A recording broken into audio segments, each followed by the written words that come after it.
생각합니다. 지금 국민들께서는 굉장히 많은 정보를 갖고 계세요. 그리고 오늘 그 내용에 대해서 아마 인터넷이나 혹은 석관을 통해 가지고 다 알고 계실 거라고 생각합니다. 굳이 이 야밤에 진짜 야심한데 그걸 굳이 국민들께 다 아시는 얘기를 할 필요가 있겠습니까? 국민들이 상당히 지금요 일반적으로는 지금 기각된 것으로만 알고 계시기 때문에 저희 입장에서는 이런 부분들을 좀 명료하게 설명할 필요가 있었던 것이죠. 예, 그렇게 뭐 열심히 말씀하시지만은 제가 보기에는 여기에서 중요한 점은 국회에서 자율적으로 해결을 해야 되는데 굳이 헌재까지 갔느냐 이겁니다. 사실은 이것이 국회는 법을 만드는 기관 아니겠습니까? 그렇죠. 우리는 법을 만드는 입법자입니다. 정말 로우 메이커죠. 그런데 법을 만드는 사람들이 그 만드는 법에서 정말로 최선을 다하고 협의를 하고 또한 우리가 의회에서의 그 룰이 있지 않습니까? 게임의 룰이 아니라 의회의 룰을 저는 따라야 된다고 생각합니다. 그렇다면 이것이 헌재에 국회가 헌재의 그 판결에 따라서 울고 웃고 한다는 것은 국회로서는 부끄러운 일입니다. 부끄러운 일이죠. 그렇습니다. 저는 그 점을 우리 모두가 다 같이 알아야 된다고 생각을 하고요. 오늘 뭐 한나라당이 웃었다 하는데 저는 이 헌재의 그 판결에 대해서 상당히 유감입니다. 저는 울고 싶습니다. 저희가 그날 어떤 일이 있었는가를 진짜 그 헌재에 계신 분들이 와서 봤다면 이런 판결 내올 수 없다고 생각합니다. 그날 얼마나 아수라장 속에서 저희가 절차적으로 볼 때 오히려 한나라당이 심의 표결권이 침해됐습니다. 투표할 수도 없었고 저희 발언할 수도 없었고 더구나 국회 안이라는 것은 본회의장 안은 외부 인사가 들어와서는 안 됩니다. 그러나 로텐드 홀은 물론이고 외부 인사들이 종이를 던지고 구호를 외치고 그리고 그 진입까지 하고 이거는 정말로 국회를 아끼고 사랑하고 국민들이 뽑아줘서 이 신성한 자리에 봉사할 수 있다는 것은 이거야말로 가문의 영광이라고 생각합니다. 국회의원의 배지나 위치가 가문의 영광이 아니라 이 소중한 기회, 이 소중한 전당을 우리 모두가 그렇게 아수라장을 만들었다는 것은 여야 할 것 없이 똑같이 부끄러운 일입니다. 저는 정말 국회의 자율권이라는 데에 대해서 오늘 모두가 부끄럽게 생각을 하면서 반성할 일이 있다고 생각합니다. 그리고 대리 투표에 대해서 말씀을 하셨는데 지금 오히려 여야가 현실적으로 국민 좀 그만 괴롭히고 바쁜 헌재 그만 괴롭히고 이제 여야가 현실적으로 대리 투표를 막을 수 있는 방법이 있습니다. 자, 전자 투표를 우리가 도입을 하면서 상당히 많은 논란이 있었습니다. 그리고 제 자리에 분명히 이름까지 얘기할 수 있는데 그분이 앉아서 비키지를 않았습니다. 그래서 제가 가까스로 사정을 해갖고 제가 투표를 했습니다. 이런 과정이 있었기 때문에 대리 투표 논란까지 나온다는 건데 이런 과정을 없애게 할 방법도 있습니다. 요즘 뭐 굉장히 지문 인식이라는 것도 가능하고요. 즉 그 자리에 앉아서 투표가 아니라 그 자리에 있는 아무개 의원만이 투표를 할 수 있는 그런 방법론 같은 걸 우리가 좀 건설적으로 현실적으로 도모하는 것을 국민들이 편안하게 생각하실 겁니다. 저는 국민들이 이번에 헌재에서 이런 것에 대해서 여야가 한쪽에서는 한숨을 푹 쉬고 한쪽은 뭐 분노를 하면서 이런 성명을 내는 거에 대해서 국민들께서 분노하실 거라고 생각을 합니다.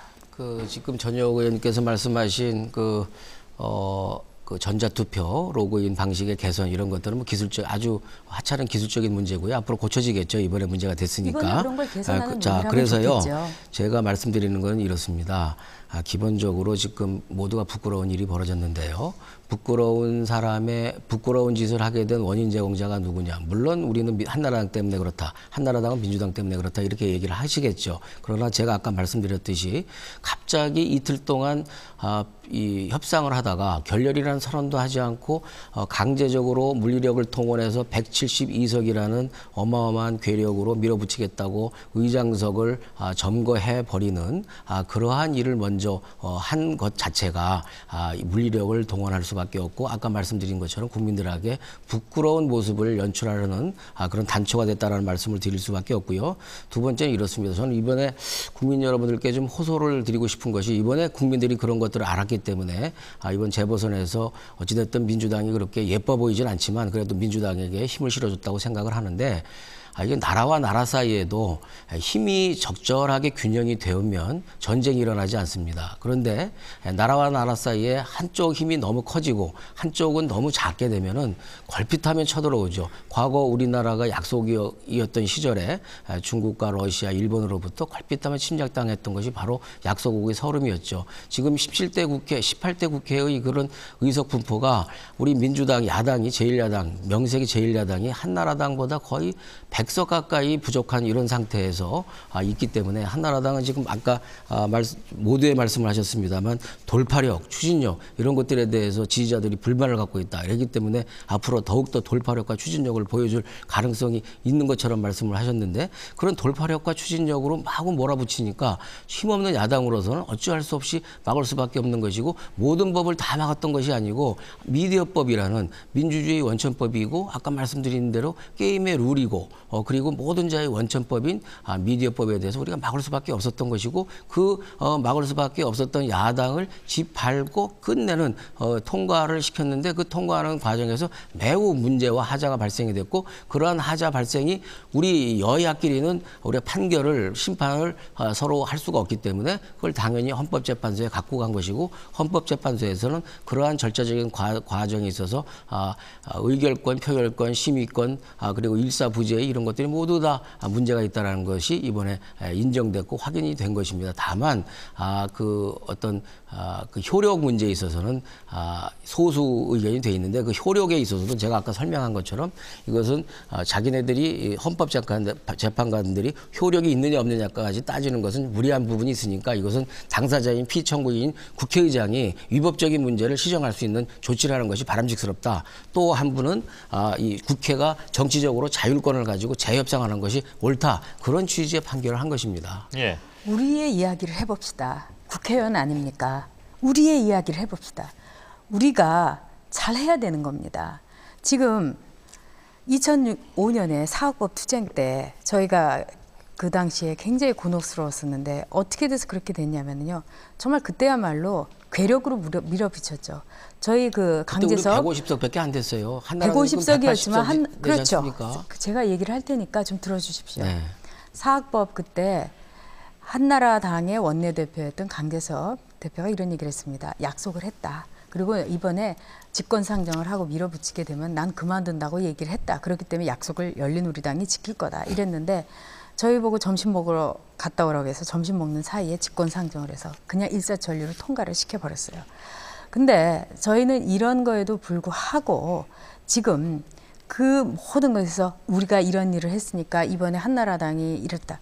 국민들한테는 똑같이 보이는 겁니다. 저는 그런 점에 있어서 이번에 국회가 더 이상 국민들이 참을 수 없는 폭력 사태까지 간 거 아닙니까? 그게 한나라당이 했던 민주당이 했던 국민들한테는 상관없습니다. 전병현 의원이나 제 얼굴을 아는 국민이 몇 분이나 되시겠습니까? 다 똑같은 국회의원으로 보이기 때문에 국회의 질을 높이고 국회가 정말 이게 쓰레기장이 아니라는 거를 국민들에게 보여줘야 되는 우리는 절체절명의 이 위치에 와 있는 겁니다. 우리 더 떨어질 데도 없어요. 그 점에 있어서 정말 둘 다 반성해야 될 문제입니다. 그리고 아까 의석수를 말씀하시는데 저희가 2004년 총선할 때 개헌 저지선을 달라고 국민들께 뭐 차떼기당 그다음에 탄핵의 그 여파 속에서 국민들께 애절히 호소했습니다. 개헌 저지선 얻었습니다. 그 당도 호소했지 않습니까? 근데 왜 못 얻었습니까? 모든 것은 국민께서 만들어주신 겁니다. 우리가 소수당인데 그러니까 국민들께 호소하셔서 재보선에서 이렇게 3석, 4석 차근차근 얻으십시오. 저희 그래왔습니다. 네, 그런데요. 지금 이제 그거는 별개의 문제인 거고요. 지금 이번에 이 미디어법 헌재 판결과 관련해서는 아까 말씀하신 것처럼 사학법도 한나라당이 똑같이 그렇게 했다. 한나라당이 맞고 당시 여당이었던 열린우리당이 밀어붙이고. 근데 그게 한나라당이 했는지 똑같은 거죠. 그렇죠. 똑같은 그래서 국회의 잘못으로. 그러면 전 의원님은 그럼 사학법 17대 국회에 사학법을 갖다가 열린우리당이 밀어붙였기 때문에 미디어법은 밀어붙여도 된다. 그런 논리는 아니잖아요. 아니죠. 그렇잖아요. 다르죠, 그렇죠. 법안이. 그렇기 때문에 그런데 그 당시에 헌재에 갔었어요. 그거 한나라당도 헌재에 갔었고 결국은 우리는 당시에 사학법을 잘 아시다시피 17대 국회에서 재개정을 했습니다.